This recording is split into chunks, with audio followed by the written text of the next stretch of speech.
6 तक।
बात हो गया आप लोगों का, तो क्लास पढ़ लीजिए।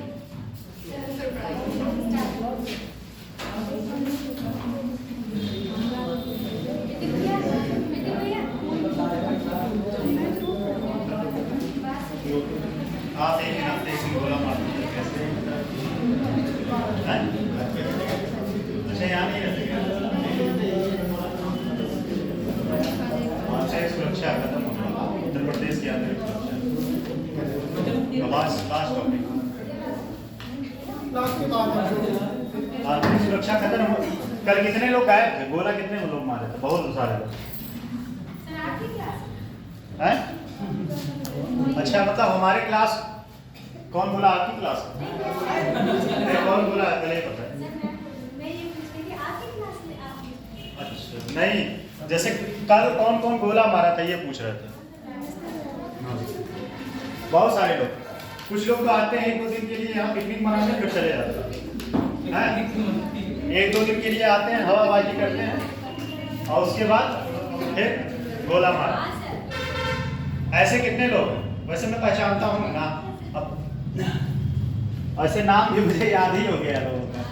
कुछ लोग हैं हवाबाजी करने। बताइए जो लोग ऐसे जो प्रवृत्ति के हैं कौन कौन है? हाथ पर मजा लेने आते हैं क्लास में मजा लेने आते हैं, पढ़ने आते हैं।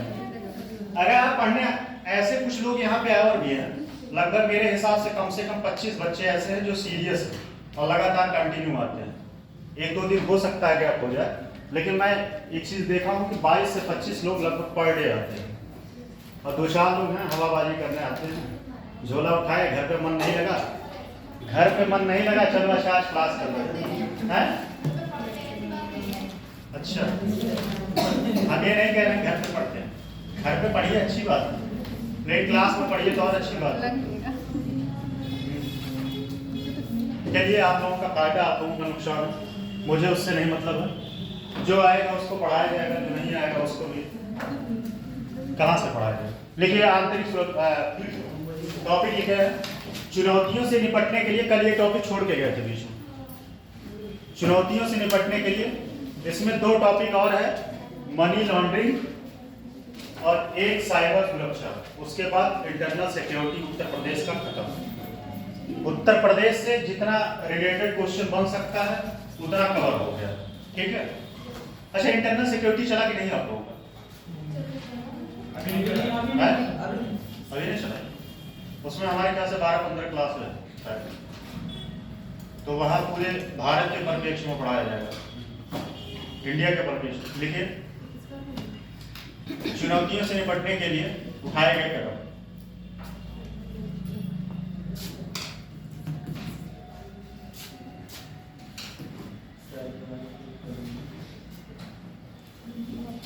जो लोग आते हैं चले जाते हैं, इसके पीछे का कारण क्या है? 1 मिनट टाइम दूंगी, बताइए बताइए। आप आपका नाम क्या है?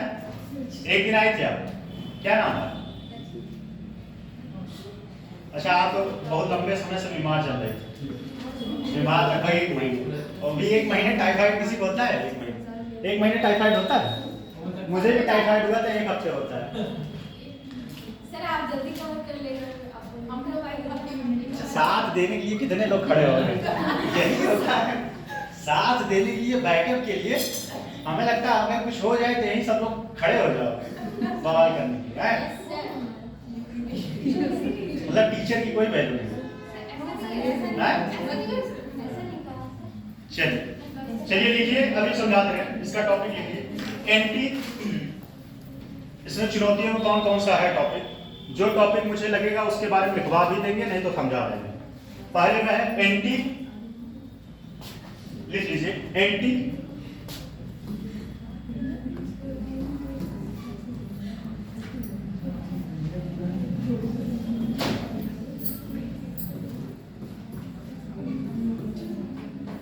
Anti narcotics task force.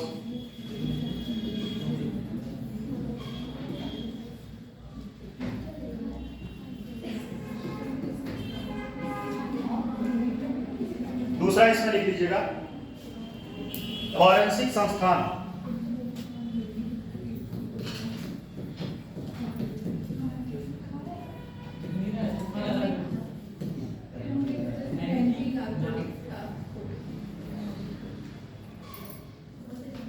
क्या हुआ?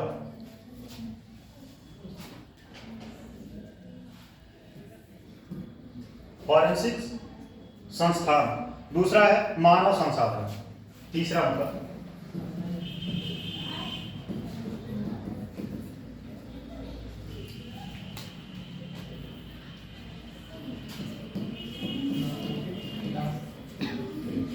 मानव संसाधन।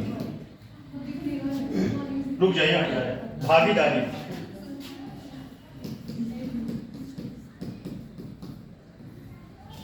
भागीदारी। और एक अगला पॉइंट लिख दीजिए, प्रौद्योगिकी। भागीदारी, प्रौद्योगिकी, प्रौद्योगिकी का उपयोग। एक और पॉइंट है, आतंकवाद विरोधी दस्ता। आतंकवाद विरोधी दस्ता। आतंकवाद विरोधी दस्ता।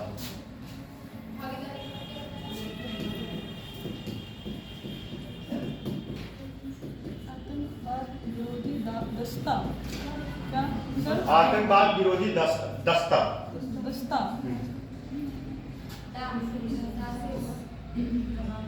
अरे दस्ता यही।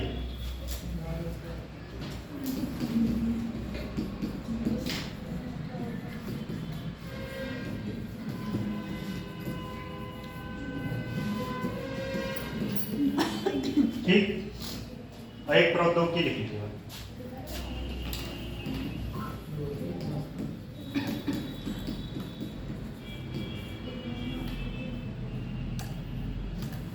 इन सबके माध्यम से नक्सलवाद को कैसे रोका जा सकता है।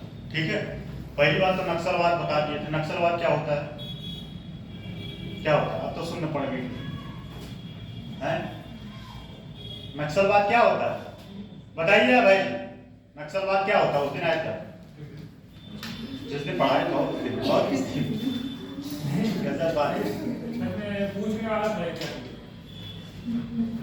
अब दोबारा से तो नहीं बताएंगे, नहीं आए वो आपकी समस्या है। दोबारा से क्लास में नहीं बताएंगे। आप बताएं, सारा जी आप बताएं। नक्सलवाद सर एक ऐसी मानसिकता होती है जो अपने आप को सामाजिक, आर्थिक और राजनीतिक रूप से पिछड़ा हुआ समझती है। एकदम सही। एक ऐसी मानसिकता होती है जो अपने आप को सामाजिक, आर्थिक और राजनीतिक रूप से पिछड़ापन महसूस करते हैं। ठीक है, और जब वो महसूस करते हैं तो फिर क्या करते हैं? वो विद्रोह करते हैं। विद्रोह किस लिए करते हैं? समाज के मुख्य धारा में शामिल होने के लिए। जो वर्तमान में चल रहा है सरकार या शासन व्यवस्था, उसको हटा के अपनी शासन व्यवस्था लाना चाहते हैं। किसका? अपनी शासन। अच्छा, आजकल जो है एक था ना, इसका फुल फॉर्म लिख लीजिए, लेफ्ट विंग लेफ्ट बीन लिख लीजिए इसका फुल फॉर्म। लेफ्ट बीन लिख पाएंगे नहीं, लिखिए, लिख दे LEFT लेफ्ट बीन। बीन मतलब वो नहीं WING होता है, BEING नहीं। लेफ्ट लेफ्ट बीन एक्सट्रीमिज्म। एक्सट्रीमिज्म इसको बोलते हैं, ब्रैकेट में लिख लीजिए, वामपंथी उग्रवाद। वामपंथी उग्रवाद। एक और था इसमें RCPL, एक और था ना RCPL WEA, लिखिए इसका रोड कनेक्टिविटी। R का मतलब हो गया रोड, C का मतलब कनेक्टिविटी, C का मतलब कनेक्टिविटी, P का मतलब प्रोजेक्ट। प्रोजेक्ट ठीक। अब आप लोग बताइए आपका मतलब फिर क्या होगा, क्या होगा बताइए। आपका नाम क्या है? आपका नाम शायद पलक है ना? लिमिटेड नहीं, और क्या होता है? आपका नाम पलक है ना? कहाँ से आती हैं आप? अच्छा, आप इंग्लिश मीडियम है ना? चलिए आपके लिए व्यवस्था करेंगे, जाते जाते आपको नोट्स प्रोवाइड करा के जाएंगे इंग्लिश मीडियम, और बेटर नोट्स रहेगा। अभी आप पढ़िए क्लास और कॉन्सेप्ट समझिए, ठीक है? बताइए एल का मतलब, बताइए, आप बताइए। अच्छा, और कौन? लेफ्ट।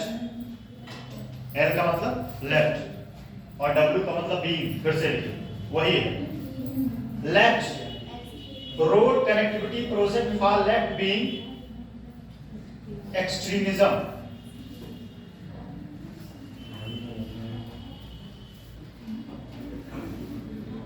अच्छा, ये बताइए, कोई बताए एक्सट्रीमिज्म मतलब क्या होता है हिंदी? विस्तार हो जाए, विस्तार विस्तारवाद। इसको अतिवादी भी बोलते हैं, अतिवादी। ठीक, एक्सट्रीमिज्म एरिया, एक्सट्रीमिज्म एरिया। ठीक, शिकायत खत्म ना। कल एक्चुअली क्या है, मैं उसको गूगल नहीं कर पा रहा था। ये योजना था, मुझे पता था, लेकिन उस योजना का एग्जैक्ट मुझे नाम नहीं पता था। तो गलत क्या बता रहे आप लोग? गलत बताने मतलब धोखा, एक दिन बात बता दें। गलत बताने से अच्छा है कि एक दिन बात बताएं, सही बताएं, हैं? चलिए देखिए, एंटी पहला क्या है? Anti narcotics task force. ये गठन क्यों किया गया, इसके पीछे का कारण क्या है, और यह कहां पे है? उत्तर प्रदेश में 2 जगह है, नाम लिख दिए, देख लीजिए। उत्तर प्रदेश में बाराबंकी है और एक गाजीपुर। अच्छा, इसके पीछे कारण क्या रहा? आइए, इसके पीछे कारण क्या रहा कि यही 2 जगह का है गठन किया गया। कौन बता सकता है? बताइए, आप बताइए, ये यही 2 जगह क्यों किया गया? हाँ? जो बता दिया वो समझिए दिल जीत लिया। ये इतना गजब कॉन्सेप्ट है।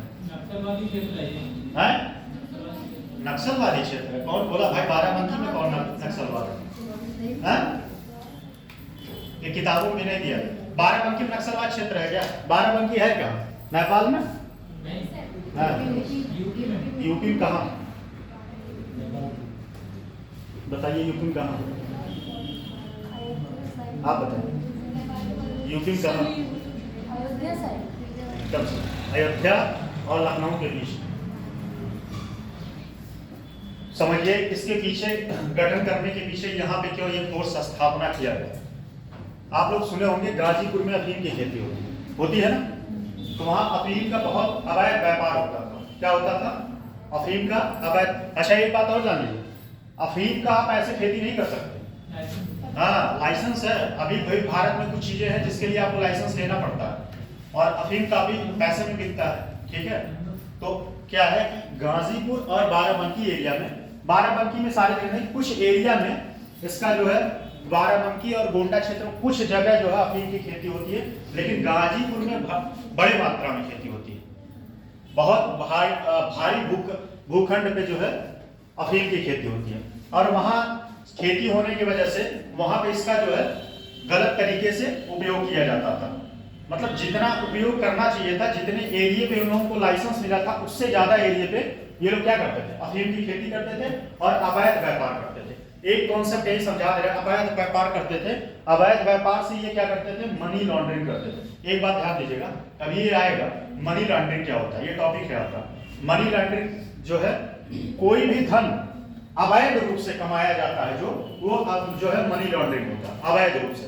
जैसे मान लीजिए आप जो है अफीम खेती करके, अफीम की खेती तो ठीक है लाइसेंस मिलता है, लेकिन आप अवैध रूप से कोई चीज का व्यापार करके, जुआ खेल के, ठीक है, जुआ खेल के, या फिर जो है क्या नाम है कह सकते हैं, अरे उसको क्या बोलते हैं, यौन शोषण में किसी को ढकेल के, ये सब तरीके से जो पैसा मिलता है वो जो है मनी लॉन्ड्रिंग के थ्रू उसको व्हाइट मनी में कन्वर्ट किया जाता है। ठीक, तो ये बात वहां अभी जब आएगा टॉपिक तो बताएंगे। ये नारकोटिक टास्क फोर्स गठन करने के पीछे कारण ये रहा क्योंकि यहाँ पे खेती होती है और इसको नकल करने मतलब नकेल कसने के लिए जो है इसका स्थापना किया गया, मतलब लगाम लगाने के लिए। बात समझ में आया कि एंटी नारकोटिक्स बात समझ में आया, इसके पीछे गठन करने के पीछे क्या कारण था। ठीक, प्रौद्योगिकी का इस माध्यम से कैसे कैसे आप नक्सलवाद को रोक सकते हैं। प्रौद्योगिकी का तो सबको पता है, जितना अच्छा प्रौद्योगिकी होगा उस तरीके से, जितना मतलब ऐसे समझिए, जितना आपके पास आधुनिक अस्त्र शस्त्र होंगे उससे क्या कर सकते हैं आप, नक्सलवाद को रोक सकते हैं, ट्रेस कर सकते हैं। नक्सलवाद एरिया कौन सा है, आप वहां के गतिविधियों को जो है, आप वहां के गतिविधियों को आप निगरानी कर सकते हैं और वहां फिर आप जो है व्यवस्था करके या कह सकते हैं कि जो है वहां पे फोर्स स्थापना करके उस चीज को आप रोक सकते हैं। प्रौद्योगिकी में जैसे, और एक चीज और बात समझिए प्रौद्योगिकी में क्या हो जाएगा, ये सबसे लास्ट टॉपिक था। जैसे अभी देखिए ना शहरों में क्या हो रहा है, शहरों में बहुत सारे शहर वहां पे सीसीटीवी कैमरा लगाया गया है। सीसीटीवी कैमरा लगाने के पीछे क्या है, क्या कारण है, यहाँ कहीं, यहाँ तो हम कहीं नहीं देखे, ये पीलीभीत बहुत पीछे है, ये तो मेरे एकदम सर पे खड़ा है भाई सीसीटीवी कैमरा है।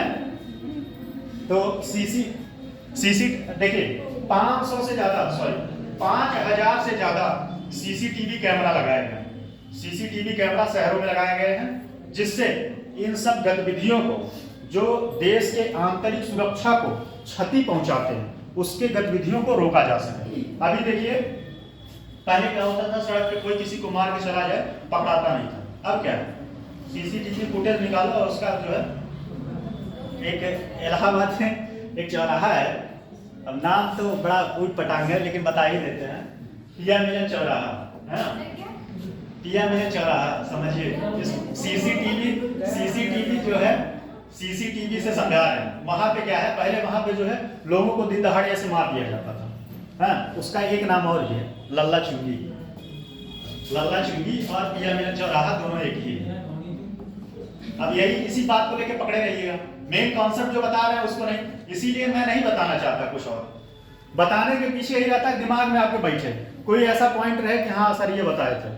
तो वहां पे क्या है कि पहले जो है ऐसे दिन दहाड़े लोगों को मार दिया जाता था, बवाल हुआ, छाप नेताओं ने गए शूट कर दिए, अब वहां सीसीटीवी कैमरा लग गया।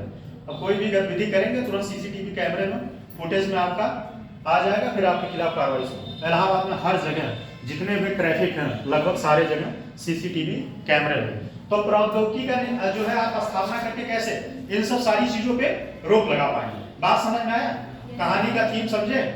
अगला इसमें क्या है, मानव संसाधन। मानव संसाधन मतलब समझिए, एक कुशल पुलिस ऑफिसर या आईपीएस या डिप्टी एसपी रैंक का या कोई भी फोर्स का जो कुशल हो, मतलब योग्य व्यक्ति हो, उसको वहां पे जो नक्सलवादी एरिया है वहां पे उसकी नियुक्ति करके इस चीज को रोका जा सकता है। ठीक है, अब मान लीजिए कोई फिजिकली फिट नहीं है, हम ही को ले लीजिए, हमको फिजिकली फिट नहीं है, आप हमको वहां लगा दीजिए, तो क्या हम दौड़ पाएंगे उसके पीछे? नहीं दौड़ पाएंगे। ये उमेश जी एकदम दौड़ के मार के पकड़ लेंगे उसको, है। तो वही चीज है कि मेंटली और फिजिकली जो फिट लोग होते हैं उनकी नियुक्ति करके वहां पे जो है इस पे रोक लगाया जा सकता है, मानव संसाधन। ठीक है, और भारत जो है एक चीज का बड़ा दावा करता है, मानव संसाधन दावा करता है ना, लेकिन एक ये ऐसा मानव संसाधन है जो अनस्किल है। यहाँ कितने लोग स्किल हैं? आप लोगों के पास क्या स्किल है, ये कोई स्किल बताइए पढ़ाई के अलावा जिससे आप अपना जीवन चला सकें। आप बताएं 4-5 लोग मिलकर कोई ऐसा एक स्किल है? मेरे पास तो एक है, हैं? मेरे पास लिखने का एक स्किल है, भविष्य में कुछ लिख उठ के कुछ कर लेंगे, अपना जीवन यापन कर लेंगे। आपके पास है? आपको बताइए आपके पास क्या स्किल है? पढ़ाने का। चलिए एक दिन मौका देते हैं आपको, कोई टॉपिक आके पढ़ के आइएगा, पढ़ाइएगा, ठीक है? अब बात कर लीजिए, तो स्किल डेवलप करिए, ठीक है? स्किल डेवलप करने से पीछे एक कारण होता है कि जैसे आप मान लीजिए कि फ्यूचर कुछ नहीं कर पाए, एक बी ऑप्शन हमेशा जीवन में रखिए। इन फ्यूचर मान लीजिए कुछ नहीं कर पाए, तो कभी कभी जो आपका वो होता है ना, इंटरेस्ट होता है, वही आपको जीवन में सफल कर देता है। तो कहने का मतलब बस इतना है साहब कि मानव संसाधन में जो व्यक्ति योग्य है उसकी नियुक्ति वहां पे करेंगे और नक्सलवादी एरिया में उसको रोक लगाने का प्रयास करेंगे। वो नए नए जो है एडवाइस देगा, नए नए विचार देगा कि कैसे वहां पे कंट्रोल किया जा सकता है, ठीक है? कोई लुंज पुंज सुस्त आदमी रहेगा, वो कोई एडवाइस दे पाएगा? है? नहीं दे पाएगा, स्वाभाविक सी बात है। बात समझ रहे हैं नहीं? फिर उसके बाद भागीदारी, भागीदारी में कुछ बताने वाली बात नहीं। भागीदारी मतलब लोगों का सहयोग। जैसे क्लास में आप लोगों की भागीदारी ज्यादा बढ़ेगी तो एक दिन पार्टी दे देंगे, लेकिन लगातार क्लास खत्म होने तक ये बेंच एक भी खाली नहीं होना चाहिए, है? आज लेकिन संख्या बढ़ा है, कुछ 2-4 चेहरे नए हैं, जैसे कि ये साइड में ये एक दिन आई थी। अच्छा, हिस्ट्री की क्लास? अच्छा भाई, हमें नहीं समझ में आया। मतलब हिस्ट्री की सही है, पढ़ना चाहिए, टीचर से अपना अपना लगाव रखिए। लेकिन एक बात मेरा जीवन में नोट कर लीजिए, लिख लीजिए, टीचर से लगाव होना जरूरी है, लेकिन उसमें आपका व्यक्तिगत स्वार्थ संरक्षण। टीचर 2-4 महीने यहाँ खड़ा रहेगा, उसके बाद कहानी खत्म। लेकिन पता चले आपको झुंझुना पकड़ा के चला जाए, आप झुंझुना बजाते रहिए, सिलेक्शन और क्वेश्चन एक को ना एग्जाम में टैकल कर पाइए, क्वेश्चन जो है एग्जाम में एक भी टैकल ना कर पाइए। मैं किसी टीचर की बात नहीं कर रहा हूँ, मैं अपनी भी बात कर रहा हूँ। आपको वो चीज पढ़ाए जो आपके एग्जाम के रिलेवेंट हो, ठीक है? आपको वो चीज ना बताए कि जो आपको इंटरेस्ट मिल रहा। अगर वो इंटरेस्ट वाला काम कर रहा है तो समझिए वो जहर का काम कर रहा है आपके जीवन में। कहने का मतलब ये है, भागीदारी आप लोगों को पता ही है। भागीदारी में जैसे आप लोग सहयोग करके किसी चीज को रोक सकते हैं, जन जागरूकता फैला के। जन जागरूकता, जो नक्सलवादी एरिया है, नक्सलवादी एरिया में लोगों को जाइए, जागरूक करिए कि मतलब सरकार की बहुत सारी योजनाएं चल रही हैं जो आपके लिए हैं, उस योजनाओं को लाभ उठाए और आप नक्सलवाद के प्रति आकर्षित ना हो, ठीक है? तो ये सब सारा टॉपिक था इसमें। और आतंकवाद विरोधी दस्ता, ये सन 2017 में इसका स्थापना किया गया था। किसका? आतंकवाद विरोधी दस्ता। दस्ता मतलब ये कह सकते हैं एक सैनिक बल, ठीक है? सैनिक बल 2017 में। और इसमें 5 टोली कमांडर, 5 टोली स्थापना की गई थी, टोटल 5 टोली, ठीक है? इसको बोलते हैं spot, SPOT, special police task force. Special police task force लिखिए, task spot, SPOT, special police task force, ठीक? इसका स्थापना किया गया था क्यों? नक्सलवाद को रोकने के लिए। जहां भी नक्सलवाद प्रभावित एरिया है वहां पे इनकी नियुक्ति की जाती है और ये नक्सलवाद को रोकते हैं। अब आप लोग बताइए इसमें कौन सा पॉइंट है ऐसा कि जो लिखवा दो? बताइए बताइए। अब लिखवाने का आपको कुछ तो बोला करिए। फर्स्ट वाला, चलिए फर्स्ट वाला लिखिए। फॉरेंसिक संस्थान की, फॉरेंसिक संस्थान मतलब वही है, चलिए उसको भी लिखवा देते हैं।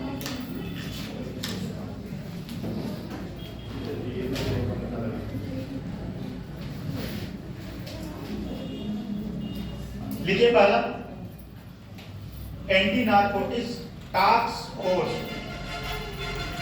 मादक पदार्थों की बिक्री पर नकेल, मादक पदार्थों की बिक्री पर नकेल या लगाम, ब्रैकेट में लिख लीजिए। लगाम किसका होता है? किसका होता है लगाम? हाँ, लगाम किसको लगाया जाता है? आदमी को भी लगाम लगाया जाता है जब वो आउट ऑफ कंट्रोल। अब आउट ऑफ कंट्रोल है तो कैसे रोक सकते हैं? उसके संसाधन को सीमित करके। लिखिए, मादक पदार्थों की बिक्री पर नकेल कसने और narcotics drugs and narcotics, drugs and psychotropic. अच्छा, कितने लोग हिस्ट्री पढ़ने आए थे स्पेशली? हाथ उठाएं। बस 2 ही लोग। हाथ तो आती रहती है कभी कभी, मतलब यूपीएससी सब में इंटरेस्ट नहीं है तो आप क्लास मत किया करिए।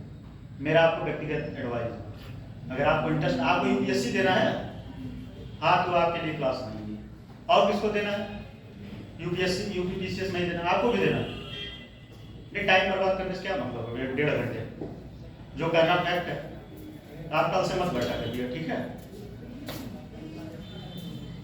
मादक पदार्थों की बिक्री पर नकेल कसने और narcotic, drugs and psychotropic substance act के तहत दर्ज मामलों में तेजी लाने के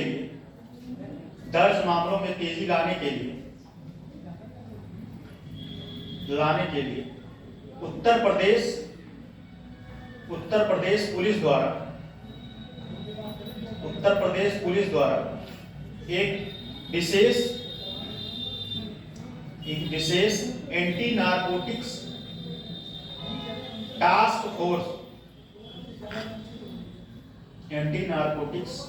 फोर्स की स्थापना की गई। पहले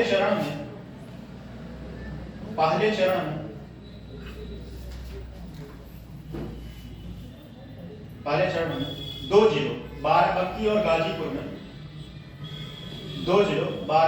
गाजीपुर में नारकोटिक्स स्टेशन की स्थापना। पहले चरण में बाराबंकी और गाजीपुर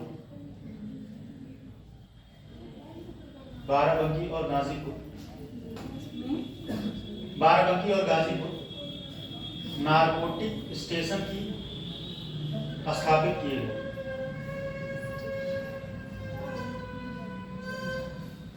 एक बात आपके लिए है स्पेशली, जीवन में कब पूरा दिन आ जाए कुछ पता नहीं है, ठीक है? सच बता रहे हैं, आपके लिए स्पेशली है।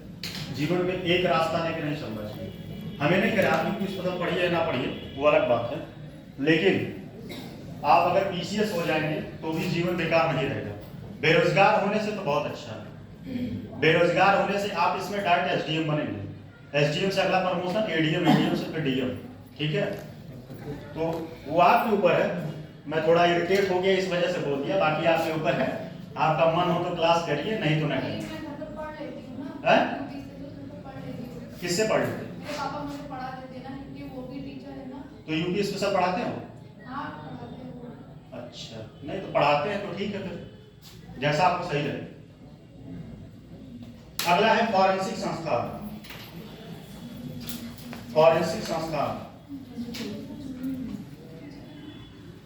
National forensic university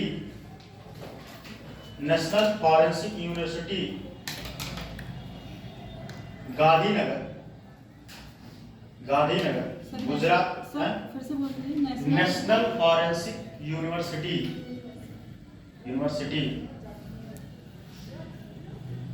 Gandhinagar Gujarat के सहयोग से लखनऊ में एक फॉरेंसिक संस्थान का निर्माण किया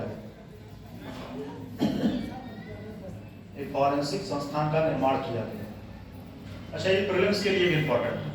प्रीलिम्स के लिए इसलिए इंपॉर्टेंट है, अगर पूछ ले आपके एग्जाम में, आरओ में हो सकता है कि नारकोटिक संस्थान कहाँ स्थापित किया गया है, तो लखनऊ में। किसके सहयोग से? गांधीनगर, ठीक। अच्छा, इस संस्थान में होता क्या है पहले ये भी जान लीजिए। इस संस्थान में जो है रिसर्च से संबंधित कार्य होते हैं, ठीक है? रिसर्च से संबंधित। अच्छा, डीएनए जांच कहाँ होता है? डीएनए फॉरेंसिक लैब कहाँ है, कौन बताएगा? बताइए, आप बताएं। आप 5 लोग मिलकर बताएं। इतना अच्छा मौका कहाँ मिलेगा? 5 लोग मिलकर बताइए आंसर। और कोई? और कोई? और कोई? आप बताएं, आप बताएं जो को नहीं पता, ऑप्शन दें। चलिए, मुंबई, दिल्ली, हैदराबाद, कलकत्ता। क्या हो? अब हम खुद ऑप्शन बोल रहे, एक ही ऑप्शन याद है जो सही है, हैं? हैदराबाद। ये बहुत बार क्वेश्चन आया, ये बहुत बार क्वेश्चन आया। कहाँ गए थे आप? अच्छा, ये जो है बहुत बार क्वेश्चन आया, ठीक है। कुछ खाने पीने के लाए हैं क्या? अरे तो अकेले अकेले खाएंगे। अच्छा चलिए, हो गया। और सब पॉइंट लिख लेंगे ना आप लोग? Yes sir. हैं? फिर अगला लिखिए, अगला इसमें टॉपिक है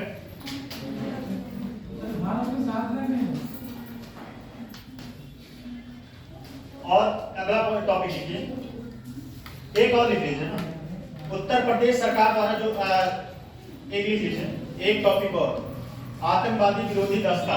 ये क्वेश्चन यूपी स्पेशल के इंपॉर्टेंट है, ठीक है, लिख लीजिए। आतंकवाद विरोधी दस्ता,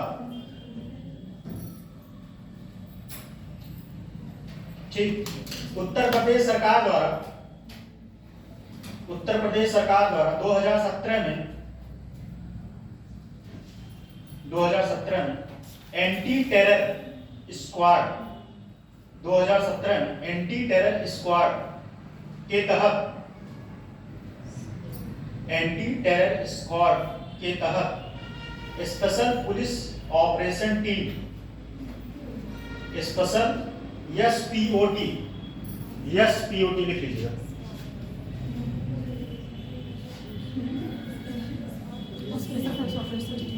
एसपीओटी, स्पेशल पुलिस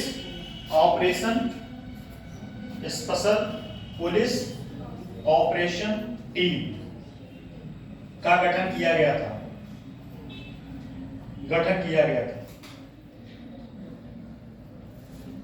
अच्छा, इन लोगों को पता है, इन लोगों को स्पेशल ट्रेनिंग दी गई थी और बहुत टफ ट्रेनिंग दिया गया था कि जिससे जो है आतंकवादी लोगों से निपट सकें, हैं?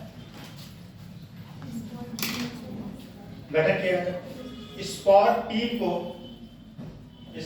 टीम को विशेष प्रशिक्षण दिया गया है, स्पॉट टीम को विशेष प्रशिक्षण दिया गया है तथा हथियारों तथा अत्याधुनिक तकनीकों से लैस किया गया है, तकनीकों से लैस मतलब समझ रहे हैं? अरे भाई, उन लोगों को जोड़ा गया है, लैस मतलब किसी चीज को जोड़ना, तकनीक से जोड़ा गया, ये लिख हाँ, तकनीक, ये भी लिख लीजिए, ब्रैकेट में लिख लीजिए। अब तमिल में मत बोला करिए, हथियार में, अब तमिल में मत बताया करिए। तमिल में नहीं, तमिल ये हिंदी शब्द है, तमिल तो नहीं है, ठीक है। हथियारों और अत्याधुनिक तकनीकों से लैस किया गया है। अभी स्पॉट लिखिए, अभी स्पॉट की 5 टीमें हैं, अभी स्पॉट की 5 टीमें हैं। आप लोग भी लिख लिया करिए, थोड़ा लिख लिया करिए, हाथ को कष्ट दीजिए, हाथ को कष्ट देंगे तो बाद में जो है ये पैसा गिनेगा फिर, हाँ, बाद में ये हाथ पैसा गिनेगा फिर। 5 टीमें गठित टीम है जो उत्तर प्रदेश के विभिन्न जिलों में,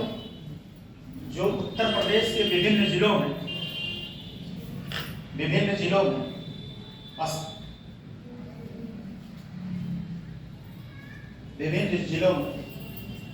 कार्यरत,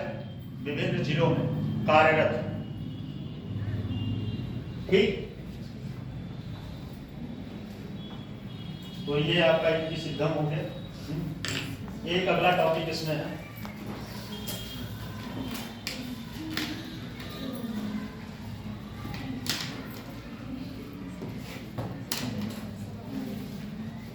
इसी में 1-2 पॉइंट और है, लिख लीजिए थोड़ा, इसी में 1-2 पॉइंट और है, देखिए, इसी में 1 पॉइंट और लिख लीजिए। पुलिसिंग मानकों को बढ़ाने के लिए पुलिसिंग पुलिसिंग पुलिसिंग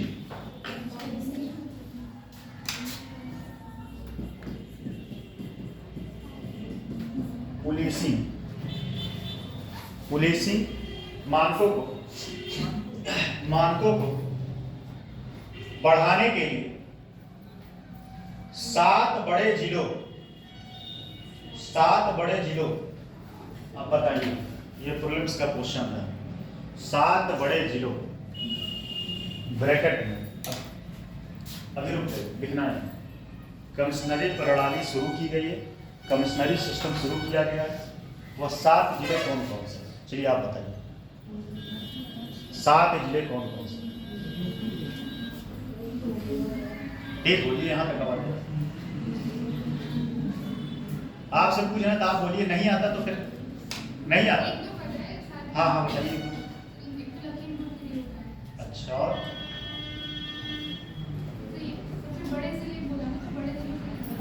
क्वेश्चन हमारा समझिए क्या है। कमिश्नरी प्रणाली शुरू की है, कमिश्नरी सिस्टम, ठीक है। हम बड़ा छोटा जिला नहीं पूछना, तो वो सिस्टम कहाँ कहाँ स्थायी मतलब व्यवस्था की, आप बताइए। बताइए आप ही से पूछना। क्या नाम है?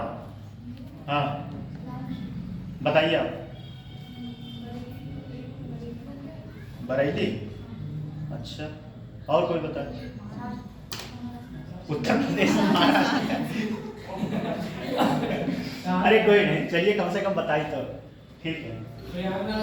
एक मिनट, हाँ कौन बताया? प्रयागराज। हाँ, और सही बताया, बहुत सही।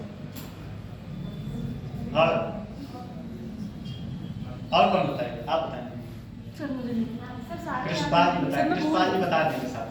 बताए थे एकदम। सबसे पहले गाजियाबाद, वाराणसी, लखनऊ, हाँ, फिर मेरठ, और इसके बाद मेरठ नहीं, आगरा, और मथुरा में भी शुरू नहीं हुआ है। अभी 7 जिले और लखनऊ, ठीक। लिखिए, ब्रैकेट में लिख लीजिए, 4 ही तो हुए सर, और बताओ। लिख लीजिए, मैं बोल दे रहा हूँ। लखनऊ, वाराणसी, गौतम बुद्ध नगर, कानपुर। लखनऊ, वाराणसी, गौतम बुद्ध नगर, कानपुर। ये जैसे बस में सब लोग बुलाते नहीं हैं, चलिए बैठने उसी अंदाज में। लखनऊ, वाराणसी, गौतम बुद्ध नगर, कानपुर, गाजियाबाद, प्रयागराज और आगरा। आगरा, लखनऊ, वाराणसी, गौतम बुद्ध नगर। अच्छा, गौतम बुद्ध नगर कहाँ है? कौन बताएगा? आप बताएं, आप दोनों लोग मिलकर। हाँ, नोएडा, बहुत सही। गौतम बुद्ध नगर, कानपुर, गाजियाबाद, प्रयागराज और आगरा, ठीक। में पुलिस आयुक्त प्रणाली लागू की गई। में पुलिस आयुक्त प्रणाली लागू की गई। अगला पॉइंट एक और लिख लीजिएगा। अगला पॉइंट, संगठित माफिया, कॉमा, अगला पॉइंट, संगठित माफिया, ये उसी के मतलब पॉइंट है। कौन सा? आतंकवादी विरोधी दास्तान, ठीक है, उसी में पॉइंट चल रहा है। संगठित माफिया नागरिक समाजों आदि पर नियंत्रण रखने के लिए, नागरिक समाजों आदि पर नियंत्रण रखने के लिए विदेशी अंशदान विनिमय अधिनियम और मनी लॉन्ड्रिंग रोकथाम, ठीक है। संगठित माफिया नागरिक समाजों आदि पर नियंत्रण रखने के लिए विदेशी अंशदान विनिमय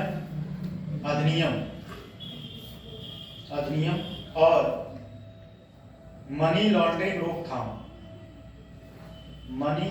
रोकथाम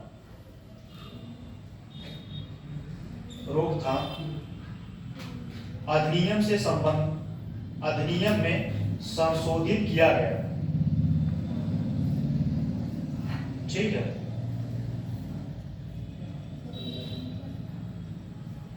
एक पॉइंट और लिख लीजिए इसमें।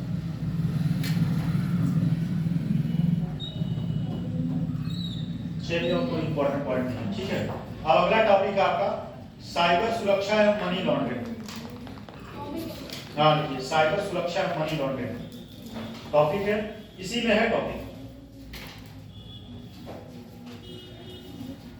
साइबर सुरक्षा एवं मनी लॉन्ड्रिंग।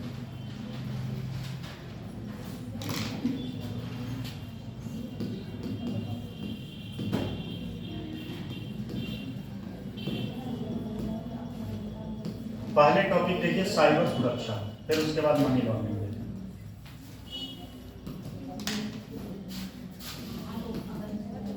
ठीक है, इसमें पहले लिख लीजिएगा चुनौतियां।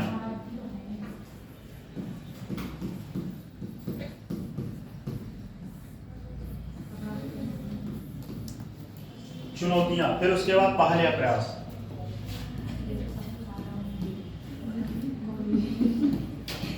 क्या हुआ? पहल या प्रयास। इसमें पहला है, इसमें लिखिए पहला। पहले तो बात समझ, साइबर सुरक्षा होता क्या है? साइबर सुरक्षा क्या होता है बताइए। आपके डाटा की सुरक्षा होती है, ठीक है। जैसे आप फेसबुक पे फोटो अपलोड करें तो ऐसा ना हो कि उसका वायरल हो जाए, है? उसके बाद बैंक का पासबुक जो है, आपका एटीएम कार्ड, क्रेडिट कार्ड, ये हैक ना हो, ठीक। इससे जो है आपको सुरक्षा मिले। अच्छा एक बात बताइए, अगर आपके खिलाफ धोखाधड़ी होता है तो आप कंप्लेंट करने कहाँ जाते हैं? पुलिस स्टेशन,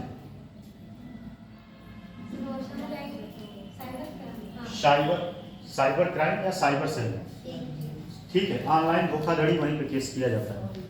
याद कर लीजिए, कभी मान लीजिए इन फ्यूचर कुछ हो जाए धोखा, ठीक है, भगवान न करे अब हो, लेकिन मान लीजिए हो गया दुर्भाग्य से, दुर्भाग्य का बाहर भी हो जाए, कुछ कहा नहीं जा सकता जीवन में, तो कम से कम आपको ये पता हो, ठीक है।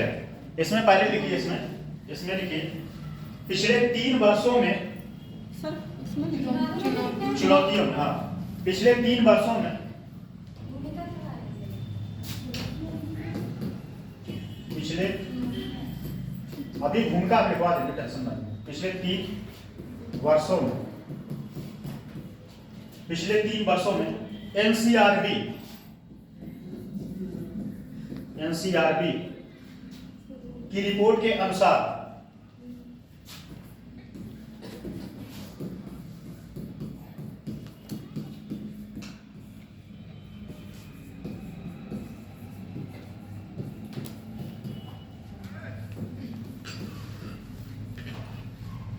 एनसीआरबी रिपोर्ट के अनुसार 10,000 मामले दर्ज किए गए।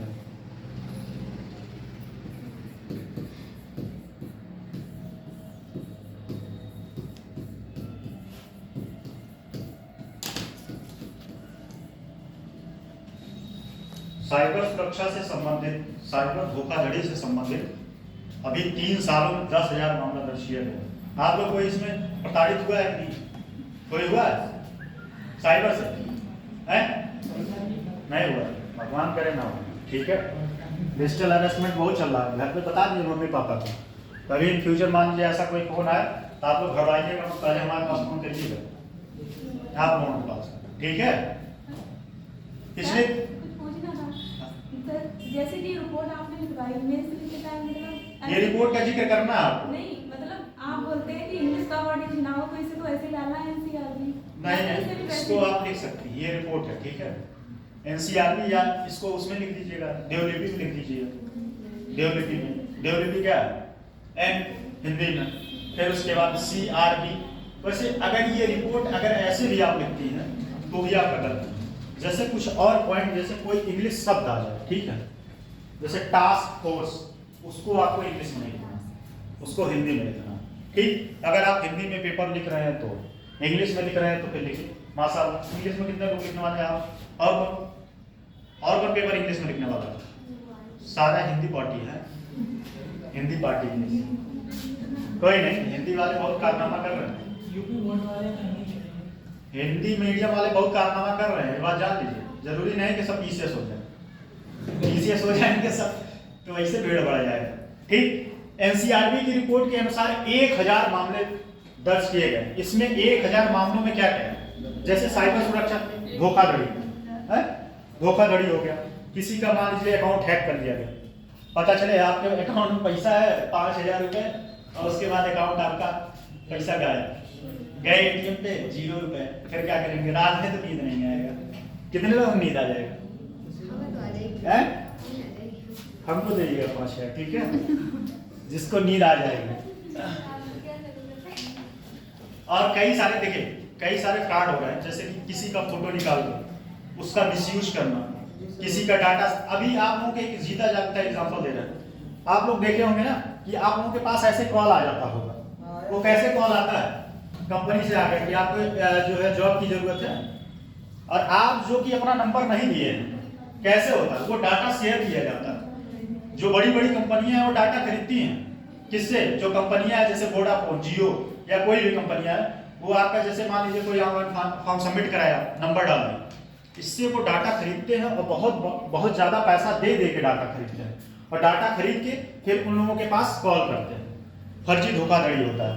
ठीक, तो एनसीआरबी की रिपोर्ट में टोटल 10,000 मामले 3 साल में और भी होंगे। एक अनुमान है कि इस रिपोर्ट में अभी 10,000 मामले साइबर सेल के तहत जो है धोखाधड़ी हुआ है। ये चुनौतियां हैं किसके सामने?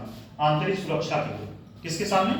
आंतरिक सुरक्षा के लिए सबसे बड़ी चुनौती है। ठीक है, अगर आपका देश तभी अच्छे से सुचारू रूप से चल पाएगा जब कोई इंटरनल खतरा ना हो। आपको इंटरनल खतरा ना हो, जैसे आप यहाँ पढ़ रहे हैं, पता चले बाहर से डर है कि कोई अभी लाठी डंडा दे के मार देगा, तो आप पढ़ पाएंगे? नहीं पढ़ पाएंगे। बस वही बात है।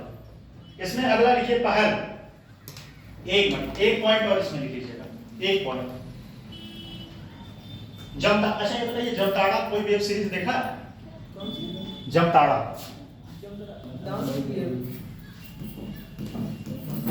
जमताड़ा ये कहाँ पे है? पहले बताइए जमताड़ा है कहाँ? कौन बता सकता है?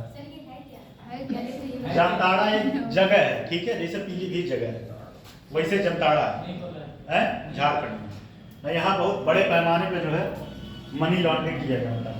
इस पे वेब सीरीज भी बना, कभी देखिएगा। डाउनलोड किया? देखिए बहुत बड़े महारथी हैं, ये डाउनलोड करके हैं। देखे होते तो कुछ हमको भी बताते हैं, वैसे हम देखे नहीं हैं तो हैं। हाँ, कभी टाइम मिलेगा देख लीजिएगा, फ्री टाइम। पुष्पा 2 आया था, देखिए कितना बिहार में कितने लोग पहुंचे थे। उतना रोजगार के लिए खड़े हो जाए तो बिहार घुटने टेक दे सरकार है। जमताड़ा से निकटता के कारण, ब्रैकेट, जमताड़ा से निकटता के कारण खतरा किसको? साइबर सुरक्षा को। जमताड़ा से निकटता के कारण साइबर सुरक्षा को खतरा, साइबर सुरक्षा को खतरा। इसमें एक और पॉइंट लिखिएगा, इंटरनेट की बढ़ती पहुंच के कारण, इंटरनेट की बढ़ती पहुंच के कारण इंफ्रास्ट्रक्चर की कमी, इंटरनेट की बढ़ती पहुंच के कारण इंफ्रास्ट्रक्चर की कमी। एक बात जान लीजिए, इंटरनेट जितना लाभदायक हो उससे ज्यादा तो इसका हानिकारक है। सच बता रहे हैं, सही बता रहे हैं। इंटरनेट जितना आपको लाभदायक है, लाभदायक मेरे समझ से पढ़ाई के अलावा कोई यूज नहीं इसका। पढ़ाई के अलावा क्या यूज है?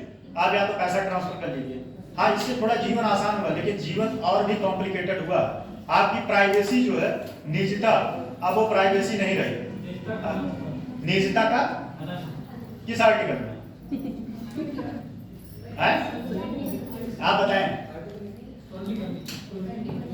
निजता का है। देखिए अगर आप जो है इस समय इंटरनेट चला रहे हैं और वो बटन कहीं साइड खोल दिए गलती से या क्लिक कर दिए, तब फिर आप, एक मैं एग्जांपल दे रहा हूँ साइबर सुरक्षा से संबंधित। एक मेरे मित्र हैं, उनके पास एक लिंक आया और वो गलती से वो लिंक जो है क्लिक कर दिए, फिर उनका पूरा मोबाइल जो है हैक हो गया। पूरा मोबाइल हैक हो गया, मेरे पास फोन की सारा फोटो तो सारा हैक हो गया। फोन की ऐसी सी बात है, रात में 11 बजे, क्या डरो मत, कुछ नहीं होगा। डरने, क्योंकि ये लोग जो है ऐसा क्या है कि ये लोग सिर्फ और सिर्फ आपको भड़काने के लिए, डराने के लिए करते हैं यूज। आपके पास फोन करेंगे कि आप पैसा नहीं देंगे तो इंस्टा, फेसबुक और जो भी जितने साइट है हम अपलोड कर देंगे। लेकिन सही बात तो ये है कि कर ही नहीं सकते। अगर करेंगे तो तुरंत पकड़ा जाएंगे। अवैध तरीके से किसी का फोटो अगर आप अपलोड करते हैं तो सरकार तुरंत एक्शन लेगा आपके खिलाफ। वो बेचारे बहुत डरे हुए थे। तो ये सब सारी चुनौतियां जो है बहुत खतरनाक हैं, ठीक है। देश के विकास के लिए, देश की सुरक्षा के लिए, अगर आपका देश तभी विकास कर सकता है जब आपका आंतरिक सुरक्षा एकदम मजबूत हो, कोई बाहरी जो है खतरे का डर ना हो। और उसमें देखिए पहल प्रयास क्या क्या किया गया, प्रयास क्या क्या किया गया। तो जैसे हम बात कर रहे थे कि साइबर सिक्योरिटी चुनौतियां क्या हैं। हाँ सर अगर 5 बातें लिखने को आएंगी, 5 पॉइंट लिखिए चुनौतियां क्या हैं। तो क्या हम उसमें एक कर सकते हैं कि नंबर 1 चुनौती आपकी हो जाएगी कि इंटरनेट पर डेटा को सुरक्षित रखना चुनौती हो जाएगी जी। एक रैंसमवेयर हमले की हाँ, रैंसमवेयर आप बता दें। रैंसमवेयर क्या होता है? एक टूल्स होता है, एक इंटरनेट सॉफ्टवेयर, वो आपके मोबाइल में जाएगा, आपका मोबाइल है। एक बेसिक हमले हो रहे हैं, चुनौती का रैंसमवेयर लिख सकते हैं। तकनीक की शिक्षा का अभाव, इसकी चुनौती हो जाएगी। हाँ, उसके बाद चाहे जितना कांटेक्ट है, ठीक है।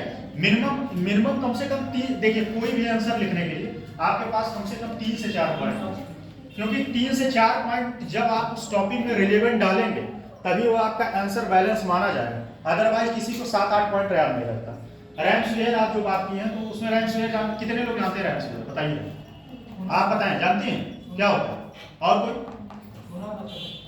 ये एक ऑनलाइन जो है वो होता है, क्या होता है? लिंक होता है, वो आपके फोन में आएगा और आप गलती से अगर क्लिक कर दिए तो फोन आपका है, फिर कहानी खत्म। कहानी खत्म नहीं मतलब आपका नहीं, आपके फोन की कहानी खत्म। फिर आप जो है डर के साए दीजिए, इसलिए फोन में उटपटांग चीजें कभी मत रखिएगा, कभी भी फोन हैक हो सकता है, आप लोग सुरक्षित नहीं है, ठीक। उसमें पहले लिखिए प्रयास क्या है। Cyber crime portal, cyber crime portal, cyber crime portal.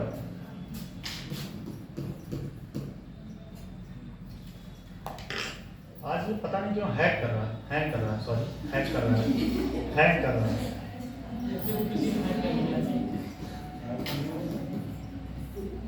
Cyber सुरक्षा, साइबर क्राइम,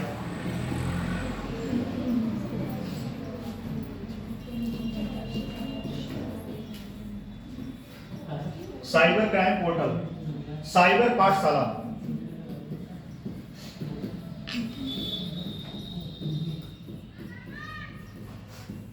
साइबर पाठशाला। दूसरा है महिला साइबर सेल,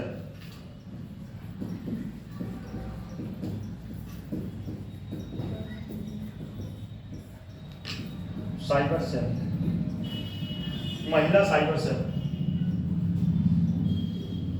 रिपोर्टिंग हेल्पलाइन लिख लीजिए, रिपोर्टिंग हेल्पलाइन 1930।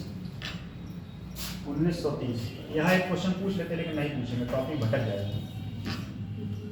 पूछ लीजिए सर। नहीं चलिए, पूछ लीजिए सर। रिपोर्टिंग हेल्पलाइन 1930, राष्ट्रीय एजेंसी का समन्वय। अब इसमें समझिए, जैसे मान लीजिए आपके कोई धोखाधड़ी हुआ, ठीक, तो आप जब जो है साइबर क्राइम पोर्टल पे जाके ऑनलाइन तुरंत आप अपना FIR दर्ज करा सकते हैं। तत्काल प्रभाव से 24 घंटे के अंदर उसके खिलाफ एक्शन लिया जाएगा, 24 घंटे के अंदर एक्शन लिया जाएगा। और इसके लिए सबसे इंपॉर्टेंट क्या है? साइबर पाठशाला। इसका आयोजन कैसे किया जा सकता है? साइबर पाठशाला, साइबर पाठशाला यहाँ भी हो सकता है, कोई टेक्निकल रूप से मजबूत हो, ठीक। वैसे सही बात तो यह है कि ये साइबर पाठशाला हर इंटर कॉलेज में वीक में या महीने में एक दिन चलाना चाहिए। महीने में मान लीजिए ड्रमंड इंटर कॉलेज जो टेक्निकल रूप से स्ट्रॉन्ग, जो IITian है, ठीक है, सॉफ्टवेयर से, उनको एक दिन के लिए बुलाया जाए गेस्ट लेक्चर के, और बच्चों को जागरूक कराया जाए कि आपके लिए क्या लूपहॉल, मतलब आप ज़्यादा इंटरनेट यूज कर सकते हैं, क्या क्या चीज़ों की गिरफ्त में आप आ सकते हैं, और मान लीजिए इन फ्यूचर आप आ गए उसकी गिरफ्त में, तो आप कैसे कैसे उससे बच सकते हैं, कैसे कैसे बच सकते हैं। तो ये जागरूकता फैला के साइबर पाठशाला, ये सबसे, मुझे लगता है कि सबसे ज़्यादा इंपॉर्टेंट ये है, इसको तो करना ही चाहिए, इसको तो जो है सरकार को पहल करना ही चाहिए हर इंटर कॉलेज में, महीने में एक बार जो है इस पाठशाला का आयोजन करना चाहिए। जैसे किसान पाठशाला आप लोग सुने होंगे नहीं, किसान पाठशाला शुरू हुआ लेकिन बहुत ज़्यादा सफल न हो पाया। इसमें ये था कि हर संडे, जैसे हर संडे क्या होता है, प्राथमिक विद्यालय सारे जगह बंद रहते हैं, प्राथमिक विद्यालय का इवन सारे स्कूल बंद रहते हैं, ठीक।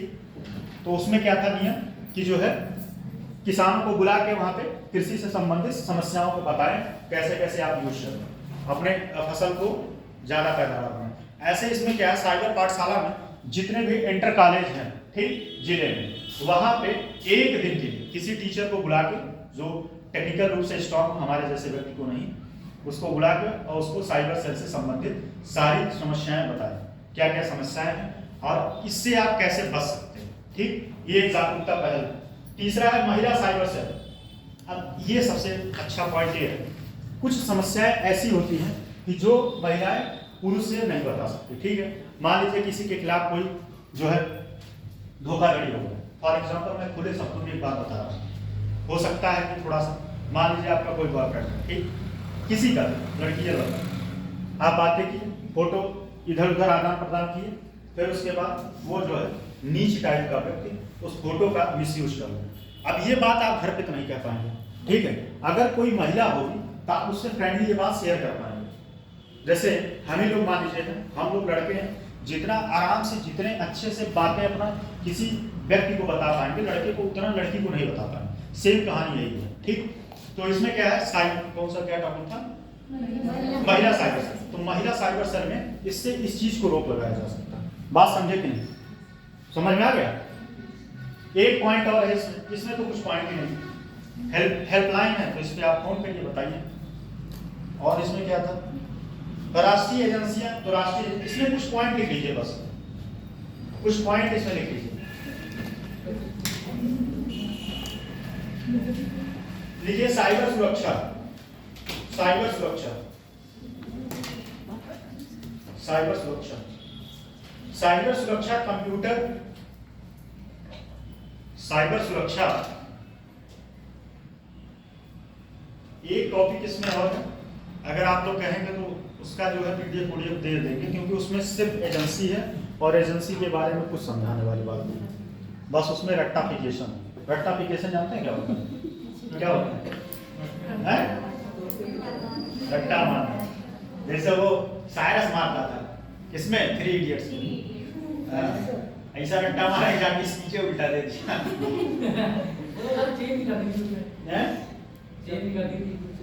साइबर सुरक्षा कंप्यूटर, अच्छा ये चीज बताइए, ये बढ़िया चीज है, रट्टा मारना जरूरी है कि कॉन्सेप्ट समझना जरूरी है? अच्छा आप बताएं। दोनों जरूरी, सबसे ज्यादा जरूरी है। अच्छा सबसे ज्यादा जरूरी है, पता चले आपको बरेली जाना, बरेली पता नहीं रास्ता, आप कॉन्सेप्ट समझते रहिए, उसमें क्या कौन हाँ कॉन्सेप्ट समझते रहिए। चलिए लिखिए साइबर सुरक्षा कंप्यूटर, साइबर सुरक्षा computer comma server comma mobile phone, server comma mobile phone comma mobile phone device मतलब कॉमा इलेक्ट्रॉनिक सिस्टम नेटवर्क और डेटा को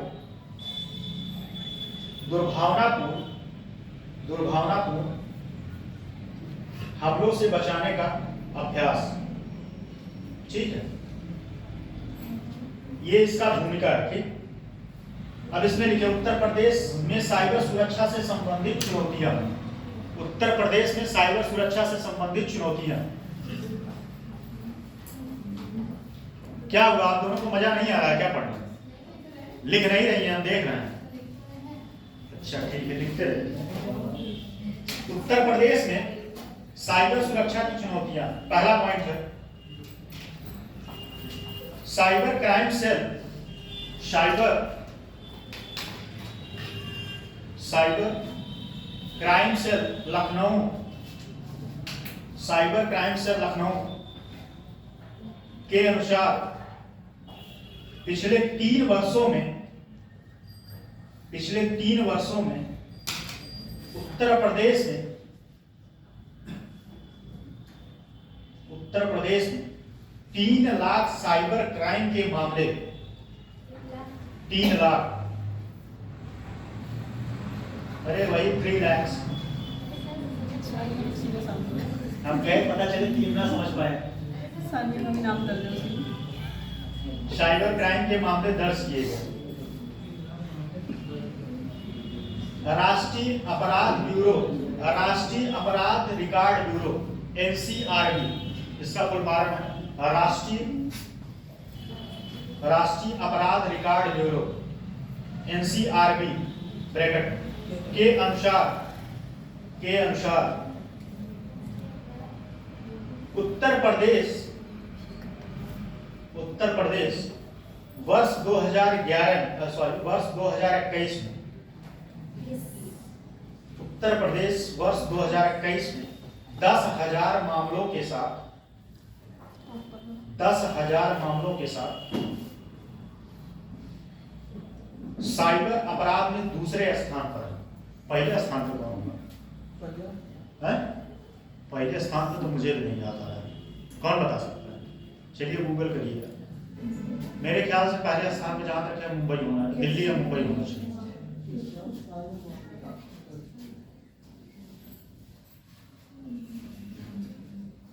दर्ज किया है। अगला पॉइंट इसमें लिखिएगा, जामताड़ा, पहले लिखिए झारखंड ब्रैकेट में, झारखंड ब्रैकेट में जामताड़ा से निकटता उत्तर प्रदेश को साइबर धोखाधड़ी का शिकार बनाती है। मतलब जामताड़ा से निकटता होने के नाते उत्तर प्रदेश में साइबर अपराध ज्यादा प्रभावी हो जाता है। एक पॉइंट और लिख लीजिए इसमें, बैंक खातों को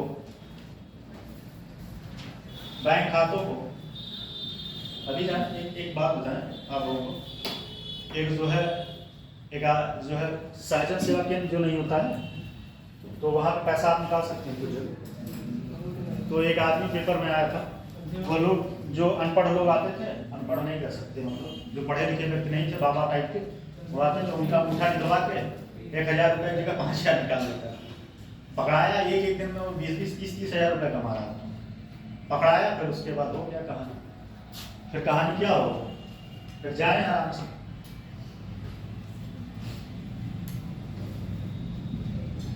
बैंक खातों को आधार से जोड़ना, कॉमा क्यूआर स्कैनिंग के माध्यम से धोखाधड़ी और लिंक खोलना आदि।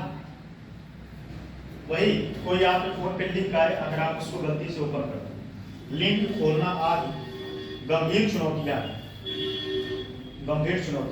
क्योंकि उत्तर प्रदेश में सबसे अधिक ग्रामीण आबादी है। स्वाभाविक सी बात है कि दूसरे, मैं अपनी बात बता रहा हूँ, मुझे फोन में मुश्किल 20 से 30% आता है, सच बता रहा हूँ, उससे ज्यादा मुझे नहीं आता। लैपटॉप मेरा, हम 4 साल हो गया मेरा लैपटॉप में, 4 साल में 400 घंटा यूज नहीं किया हूँ, मुश्किल 100-150 घंटा ज्यादा कभी चला रहा, वैसे रखा है। किसी चाहिएगा तो बताइए। लैपटॉप क्या HP का पता नहीं क्या, वही तो अभी मैं बोला।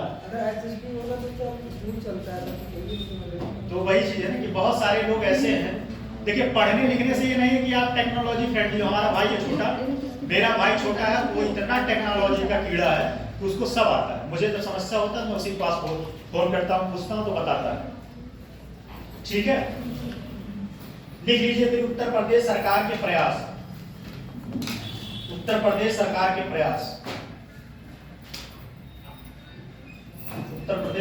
प्रयास, लिखिए।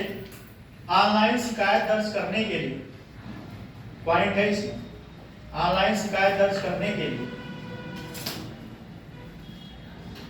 ऑनलाइन शिकायत दर्ज करने के लिए साइबर क्राइम पोर्टल के साथ साथ ऑनलाइन शिकायत दर्ज करने के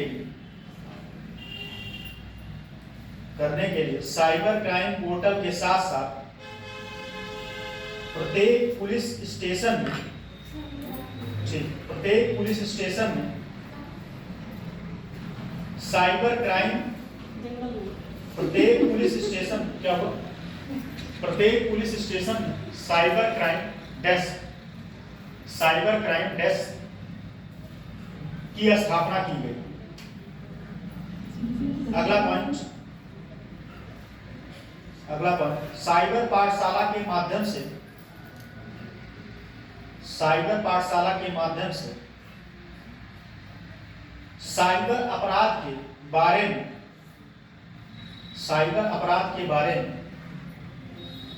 पुलिस कर्मियों को प्रशिक्षण देना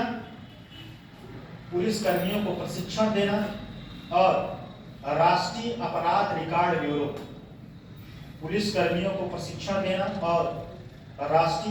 रिकॉर्ड ब्यूरो द्वारा प्रस्तावित ऑनलाइन राष्ट्रीय साइबर अपराध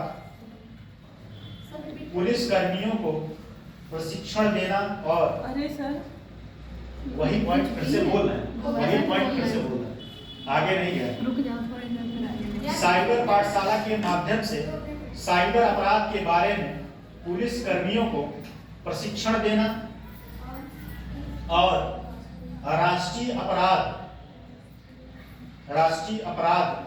रिकॉर्ड ब्यूरो एनसीआरबी द्वारा प्रस्तावित ऑनलाइन राष्ट्रीय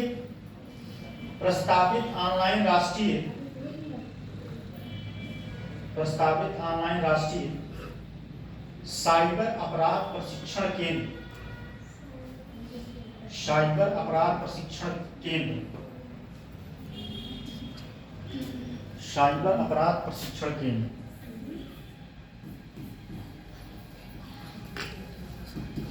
क्या लिखा है, कौन बता सकता है? CY ट्रेन ब्रैकेट में CY ट्रेन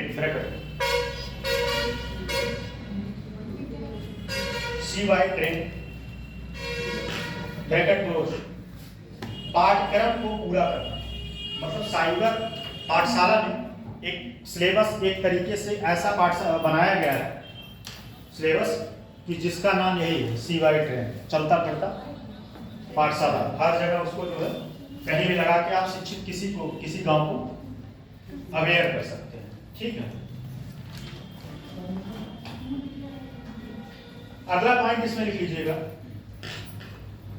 साइबर अपराध के तहत निर्देशों का पालन करने के लिए साइबर अपराध के तहत निर्देशों का पालन करने के लिए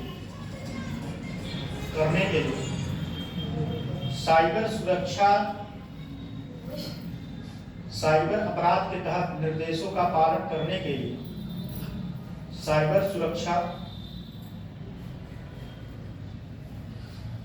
निर्देश जारी किए जाते हैं।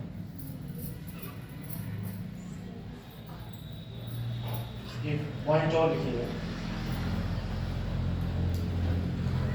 साइबर टास्किंग और साइबर बुलिंग।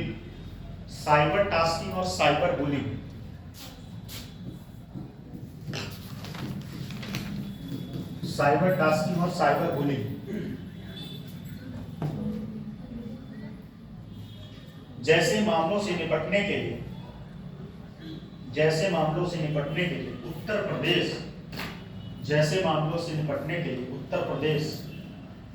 सरकार ने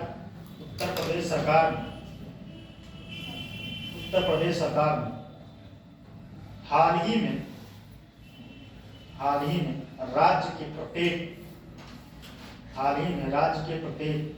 साइबर पुलिस स्टेशन में राज्य के प्रत्येक साइबर पुलिस स्टेशन में इन्वर्टेड कॉमा लिखिएगा, महिला साइबर सेल बनाने का निर्णय लिया,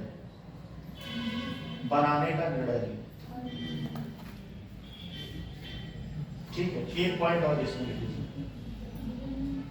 नहीं छोड़िए, कोई इंपॉर्टेंट पॉइंट।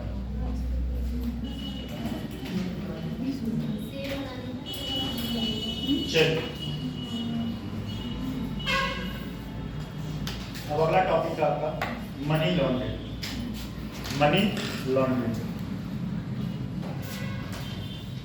देखिए मनी लॉन्ड्रिंग अगला टॉपिक है।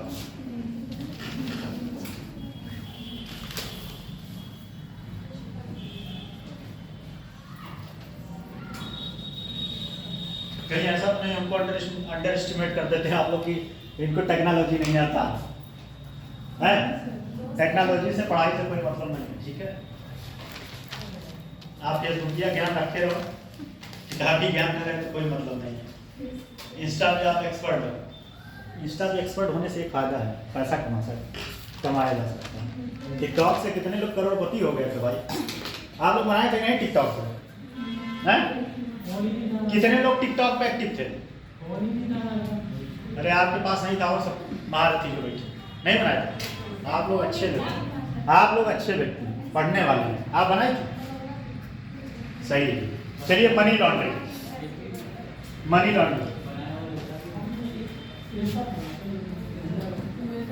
इंस्टाग्राम तक नहीं, मेरी आईडी तक नहीं, फेसबुक पर इंस्टा पे तो मैं भी नहीं बनाया आज तक, मुझे अच्छा ही नहीं लगता, टाइम नहीं इतना। आपकी इंस्टाग्राम पे आईडी नहीं है? नहीं।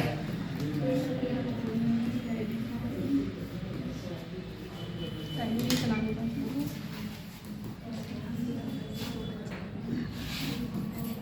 फालतू का टाइम है।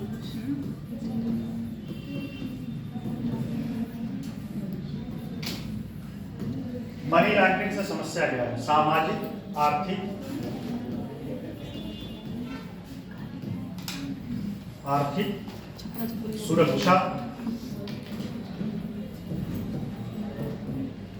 सुरक्षा और अगला है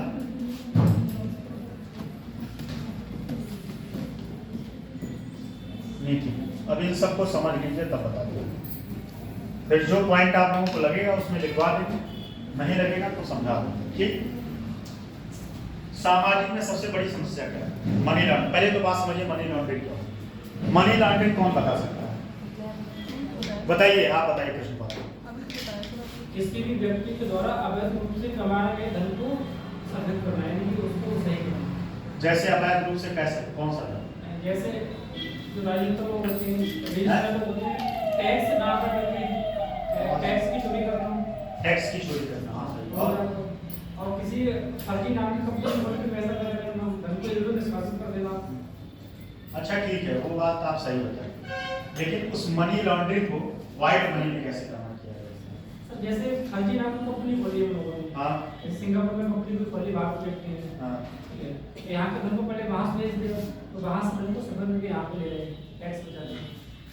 चलिए, और कोई सामाजिक कारण में क्या हो सकता है बताएं? क्या आप भी सही बताएं, ठीक है। मनी लॉन्ड्रिंग का डेफिनेशन है अवैध रूप से कमाया हुआ, ठीक है। अब अवैध रूप से कैसे हो सकता है? जैसे आप मान लीजिए कैसीनो में जो है जुआ करवा रहे हैं, लेकिन जुआ करवा रहे हैं, जैसे आज के समय में तो जुआ वैलिड हो गया है, ड्रीम 11 पे कितने लोग बर्बाद है। अरे भाई, अभी मैं हाल ही में यूट्यूब पे देखा था, एक व्यक्ति जो है शायद 1 करोड़ रुपए जो है लगा दिया था ड्रीम 11 में, 1 करोड़ रुपए।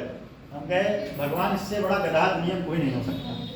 हम आज तक जो है, एक बार आपको बताया अपनी ड्रीम 11 का बताएं, एक बार मैं भी जो है शुरू में, सुनिए बात समझिए, ड्रीम 11 के बारे में उसी से संबंधित चीज बता रहा हूँ।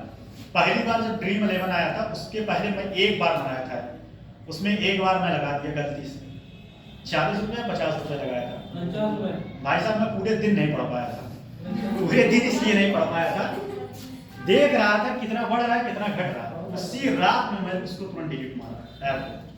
हम कहें इससे तो और पैसा भी मेरा गया 40 रुपये, 40 रुपये तो गया ही, 40 तो गया ही, लेकिन टाइम मेरा बर्बाद हो गया, ठीक है। तो आज के समय में कुछ चीजें तो वैलिड हो गई, जैसे ड्रीम 11 पे आप पैसा जुआ खिलाइए, तो वो सरकार को पैसा दे रहा है, वो सरकार को टैक्स दे रहा है। मतलब ये समझिए, जो ऐसा धन जिससे आप सरकार को टैक्स पे नहीं करते, वो मनी लॉन्ड्रिंग में आएगा। जैसे आप नशीली दवाएं बेचें, नशीली दवाएं बेचेंगे अवैध रूप से, तो पैसा क्या करेंगे, आप अपने पास रखेंगे और गलत तरीके से उस पैसे को यूज करेंगे, गलत तरीके से, गलत भारत की आंतरिक सुरक्षा को क्षति पहुंचाने के लिए आप उस पैसे का यूज करेंगे। जैसे फॉर एग्जाम्पल दाऊद इब्राहिम क्या करता था, दाऊद इब्राहिम जो है नशे का व्यापार करवाता था, अफीम चरस बहुत चरम पे चलता था, और उस पैसे से वो क्या करता था, भारत को फंडिंग करता था। जो भारत में टेररिस्ट थे उनको फंडिंग करता था कि भारत को परेशान किया जाए। ठीक, तो इसमें पहला सामाजिक कारण में क्या होगा कि नशीली दवाएं आप बेचेंगे, तो उससे जो है सामाजिक कारण में सबसे समस्या क्या होगा, मान लीजिए समाज में जैसे आप लोग हैं या हम ही हैं, नशीली दवा खाएंगे, आप परेशान रहेंगे, आपका धन बल तो जाएगा ही, आपके परिवार लोग मेंटली डिस्टर्ब रहेंगे और आपका स्वास्थ्य भी खराब होगा। ठीक, तो सामाजिक में लिख लीजिए 2-3 पॉइंट है बस। पहला है तो नशीली दवाएं, दूसरा पॉइंट है भ्रष्टाचार, तीसरा पॉइंट है नैतिकता और नैतिक मूल्यों की हानि। नैतिक मूल्य पता है, बताइए मुझे, नैतिक मूल्य क्या होता है?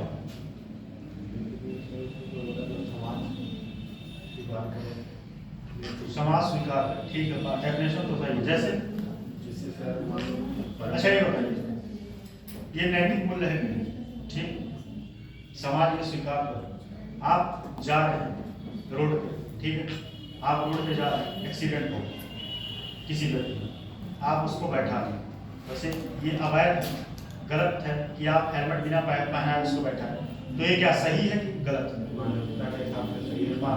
कानून हिसाब से गलत है। ठीक है, तो नैतिक मूल्य होता है जो समाज के परिप्रेक्ष्य, समाज के लिए स्वीकार है। जैसे नैतिक मूल्य हर जगह परिस्थिति के अनुसार अलग अलग हो सकते हैं। जैसे एक एग्जांपल बताएं, वैसे गलत है, मान लीजिए आपको कोई 4 तमाचा मार दिया, आपका नैतिक मूल्य है कि आप, समाज ये कहता है कि आप उसको मत मारिए, ये थोड़ी नैतिक मूल्य होता है। आप मार सहे जाए, अरे वो मारे तो आप भी बस शुरू कर दीजिए, 2-4 तमाचा दे दीजिए, ठीक है। लेकिन क्या हर परिस्थिति अनुसार कहीं कहीं नैतिक मूल्य बदलते रहते हैं, ठीक है। कह सकते हैं नैतिक मूल्य कभी कभी परिस्थितियों का दास होता है, ठीक है। उसके बाद भ्रष्टाचार को इतना बताए हैं कि बताने की जरूरत नहीं। भ्रष्टाचार क्या होता है बताइए, भ्रष्टाचार क्या होता है? आप यही से पूछना, उधर उनको क्यों देख रहे हैं, वो बताएंगे क्या आंसर।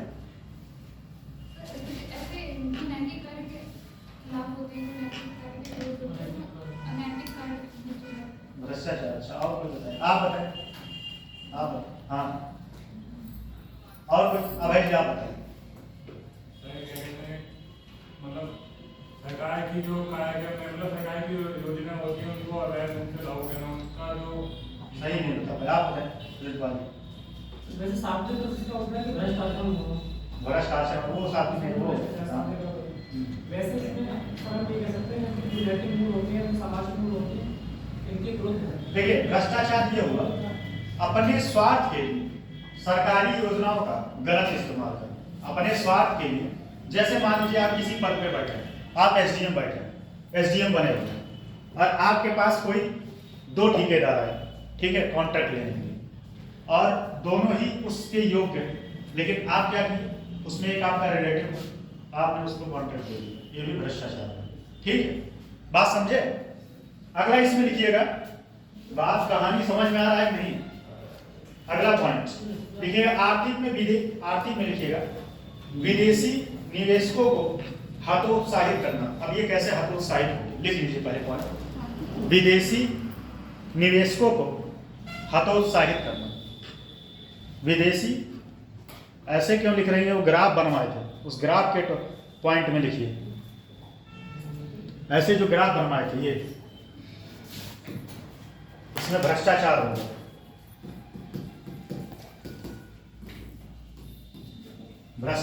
गया, फिर उसके बाद नशीली दवाएं,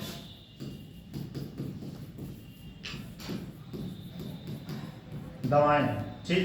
इसमें क्या हो जाएगा, विदेशी क्या बोले हैं, विदेशी निवेशकों को हतोत्साहित करना। पहले समझ लीजिए बात। ये आर्थिक में था। हाँ, आर्थिक में विदेशी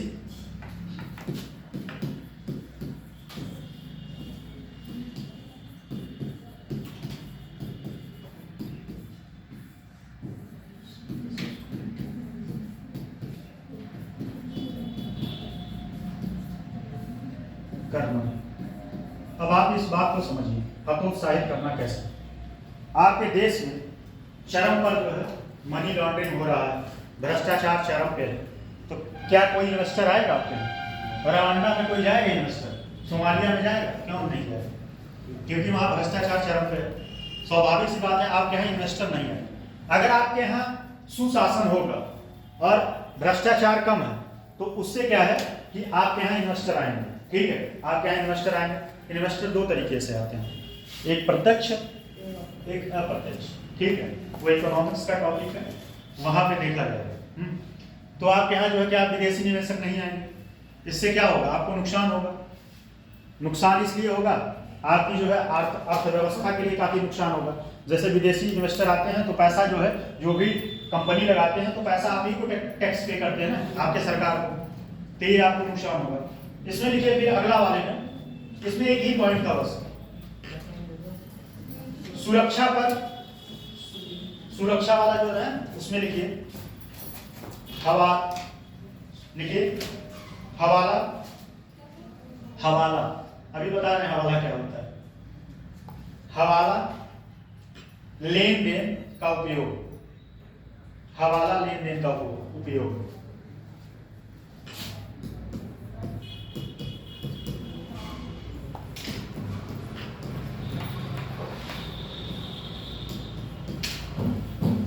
उपयोग, पहली बात तो समझिए हवाला क्या होता है। हवाला तो इसके पहले कभी कोई सुने नहीं? सुनिए, क्या सुने? हवाला से मनी का ट्रांसफर होता है, हैं?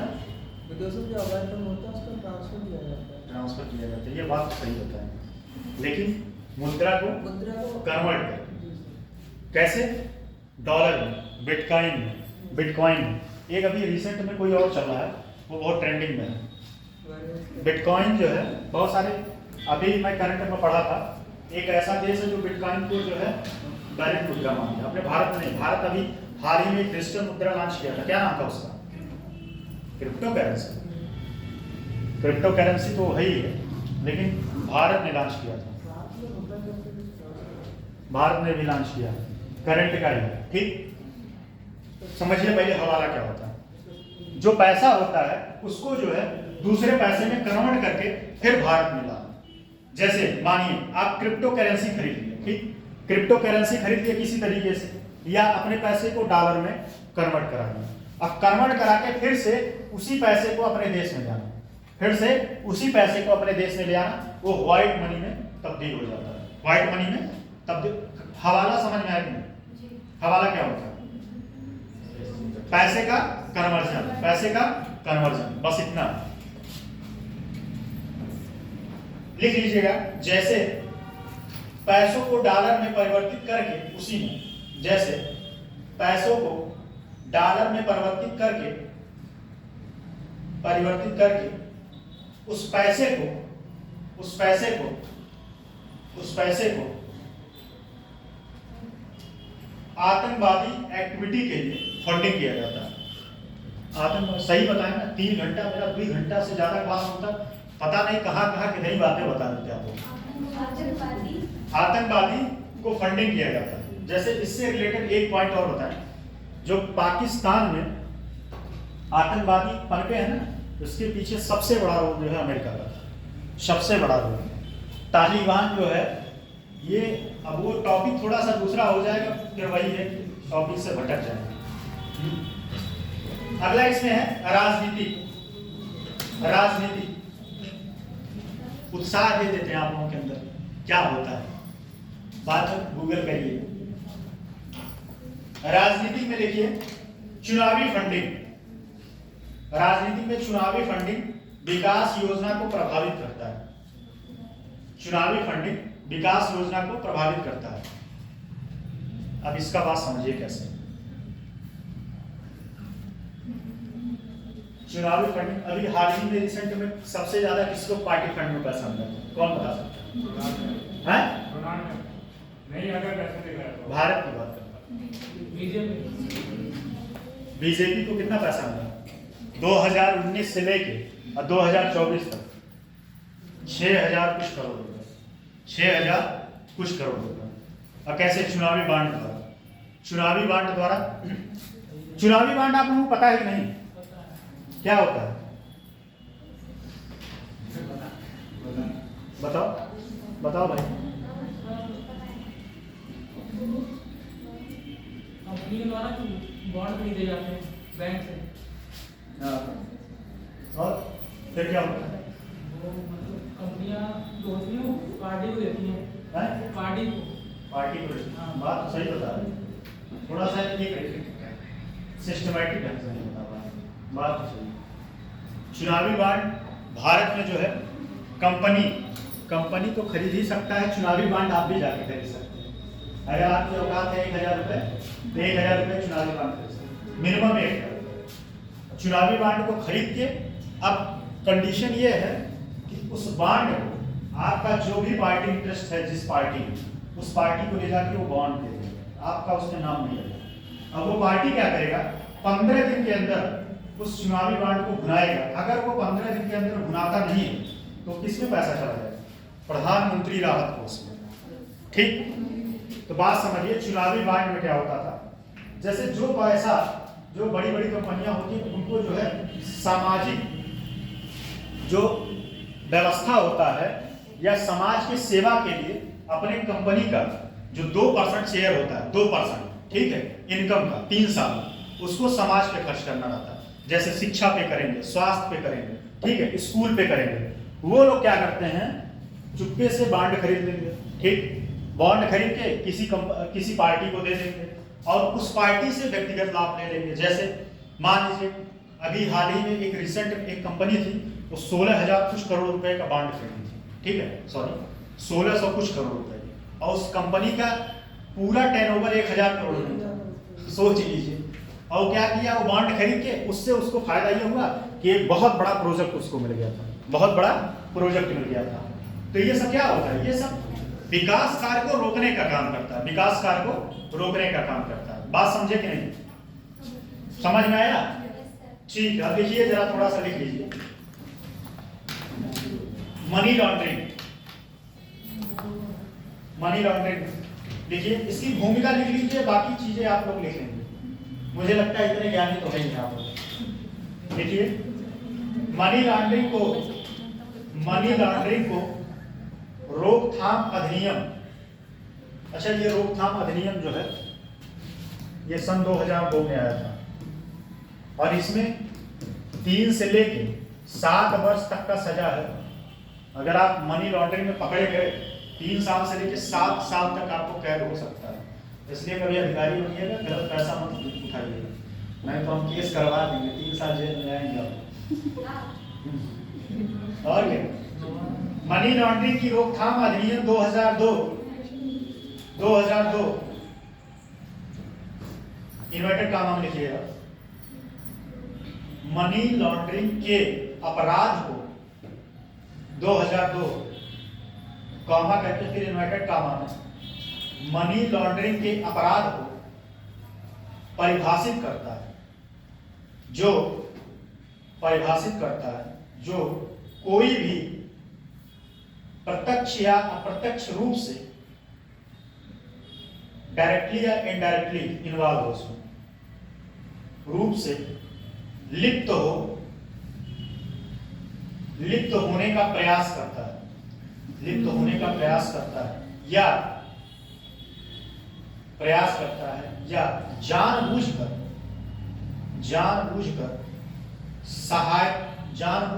सहायता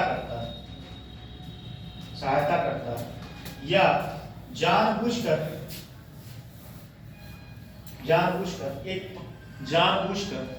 एक पार्टी है या वास्तव में